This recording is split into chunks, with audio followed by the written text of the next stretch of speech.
What's good, everybody? Welcome back to another reaction with your host, the Ignorant Eclectic Mad Genius. And today, as you can see, we back on Flacco's channel. And I guess some more updates came out about the Noah Wells situation.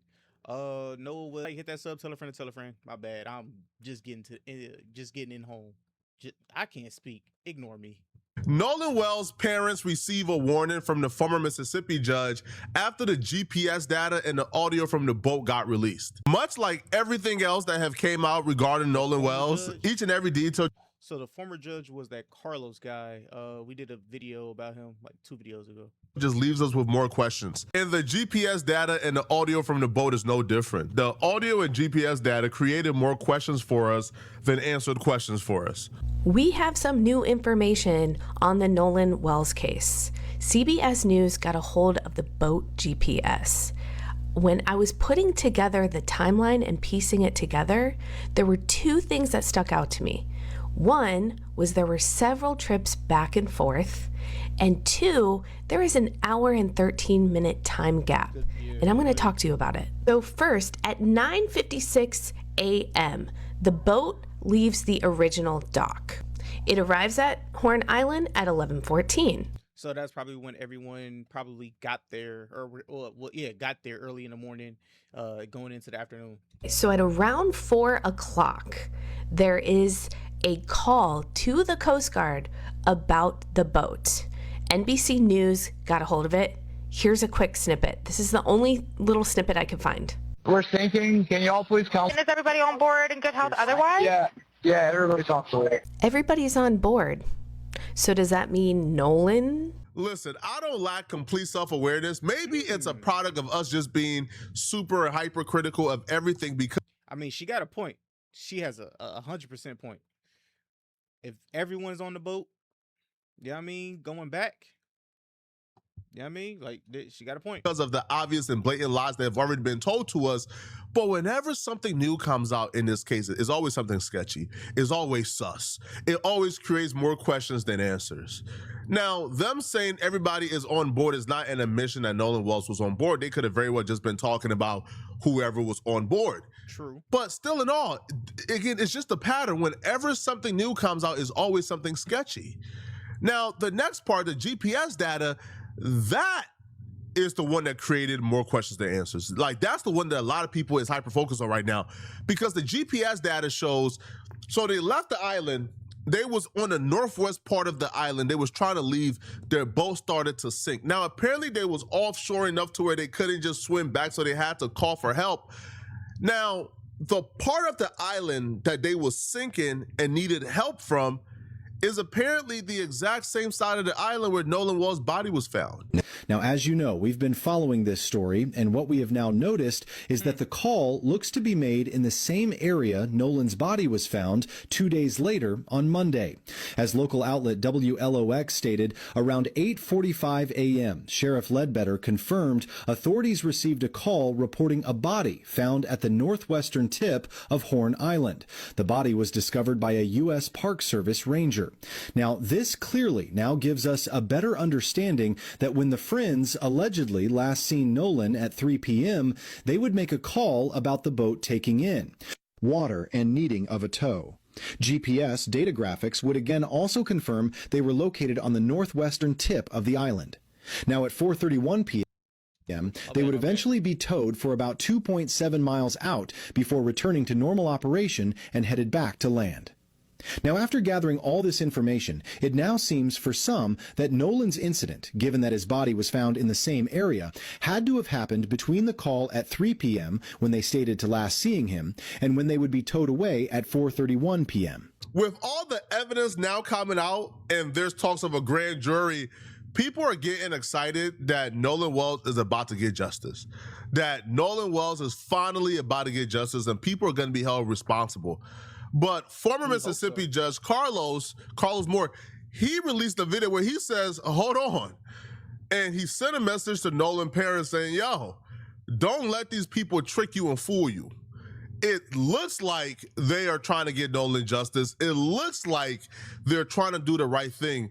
But I've been fooled by these people in the past. This is just how they do it. They're going to find a way to undermine justice. Do not get fooled and tricked into thinking the DA is on your side. They're not.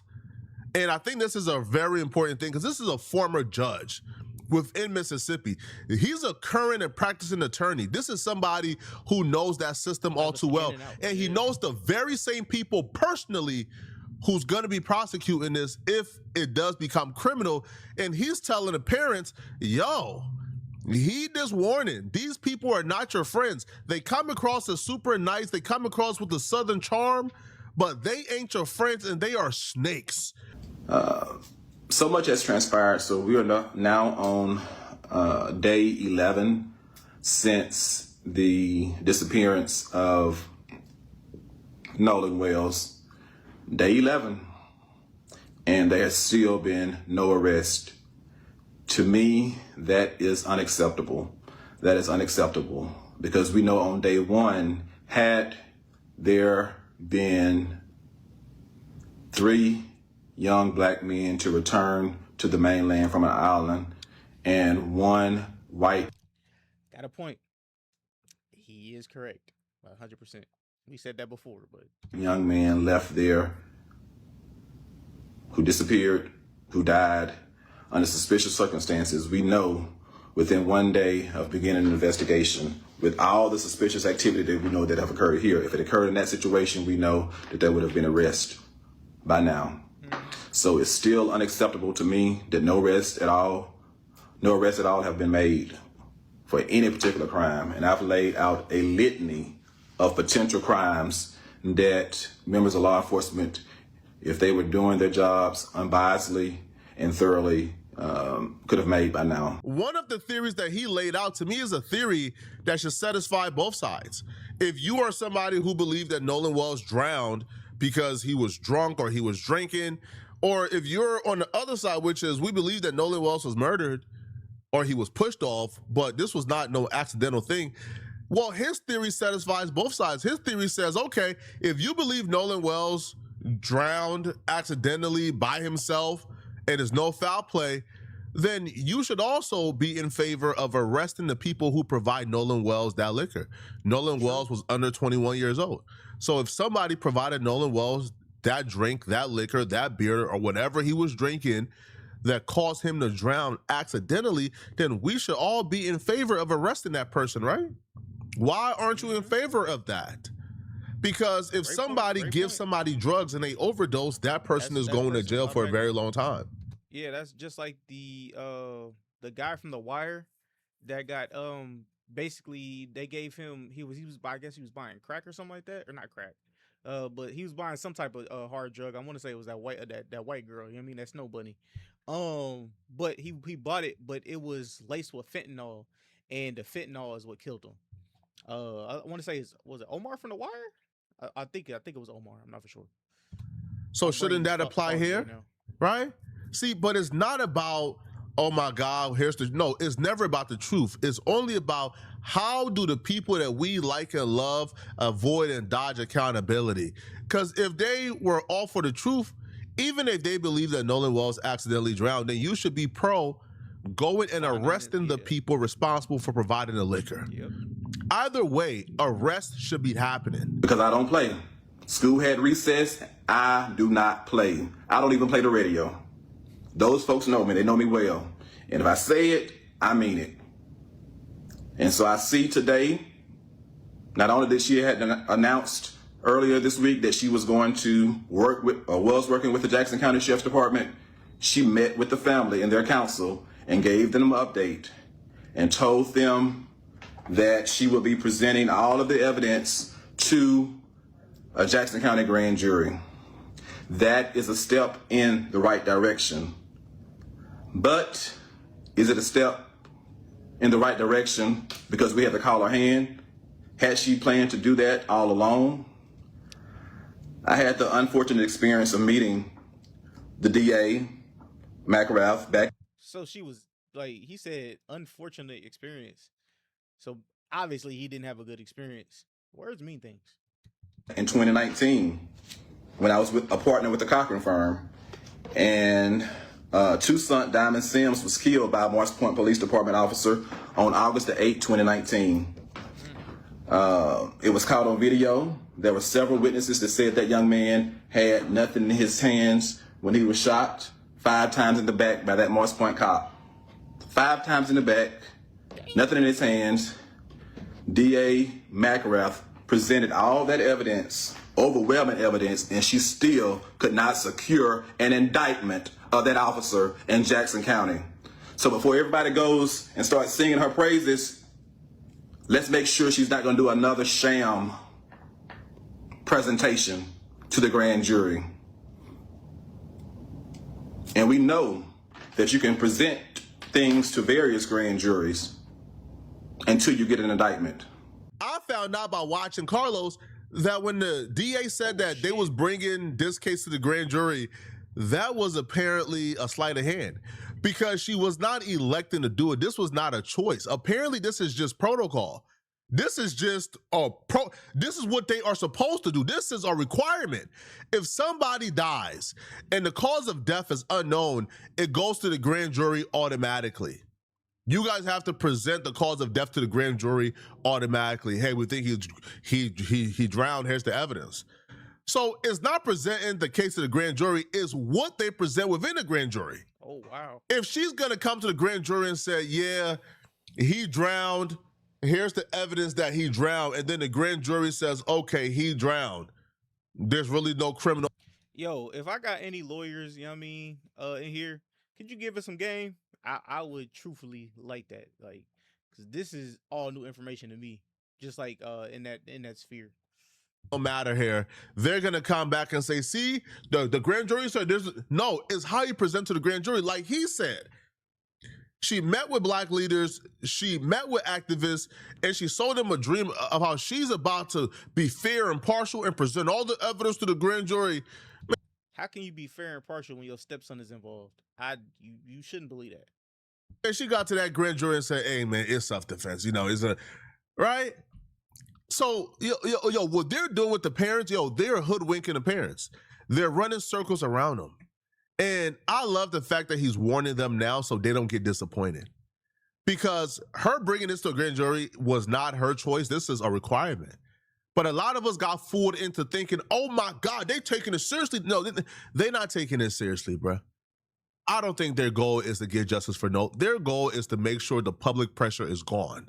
The backlash is gone. They want to get over this as fast as possible. It's mighty funny that I actually want to know why he had to, or why he stepped down. That's actually something that I wouldn't look into it, but if you know what I mean, let us know, because that's interesting. Like, he stepped down. the regular saying is you can indict a ham sandwich. With all that evidence, after someone was killed in 2019, and I happened to represent the family at that time as a partner in the Cochran firm, and I met with her as well as the family, similar to what happened today, so I've been through that process with her. She will offer you sweet tea. She's a nice, good Southern belle, but can she get you justice? We're not going to sleep on you, Angel, excuse me. We're not going to sleep on you. This time, we expect you to present the evidence in a manner like you present it in other situations, that you can secure an indictment or indictments. I do know you don't have to be indicted for anything to be arrested. All of this evidence is out there now. It should have been presented to a judge by now. Some of it for probable cause to make some arrest. Some of it to get the search warrants. I am not about any dilatory tactics. You're not going to punt the ball and put it on the grand jury. Certain folks need to be arrested now if there's so much evidence. I told you, I know these folks and I know how they operate. Don't let their kindness, don't let them kill you with kindness. We are going to keep our feet on their necks. We're going to keep our feet on their necks. We're going to keep applying pressure, because it's with pressure brings results. Pressure bursts pipes. I 100% agree. I'm not looking forward to this grand jury at all, because I already understand what kind of trickery and mastery they're about to do. As simple as that, bro. Right? They're about to do a lot of trickery and mastery here. See, before I found out this information. I thought, oh my God, they finally taking it seriously. And they presented it to the family as if they were taking it seriously. But this grand jury is just simply a requirement. They're just simply going through the motions to get this done, to get it over with, right? To get us to stop talking about it and move on. As simple as that. That's their only concern. They don't care about Nolan Wells dying. They don't care. And their actions have proven it. They care about the backlash. They care about the uproar. They care about the national attention on his little town. And they want the national attention to go his way as soon as possible. But this is just sad, man. I'm glad he's warning the parents right now so they understand what they're getting themselves into. Y'all let me know in the. Well, I mean, honestly, y'all, we just gotta literally just wait. You just gotta wait. Find out what's going on, but we just gotta wait. Catch y'all on the next one, man. Shout out to Flacco once again. Like, subscribe, tell a friend, tell a friend. Like always, the link for the original video will be in the description below. I will catch y'all on the next one, man. Peace.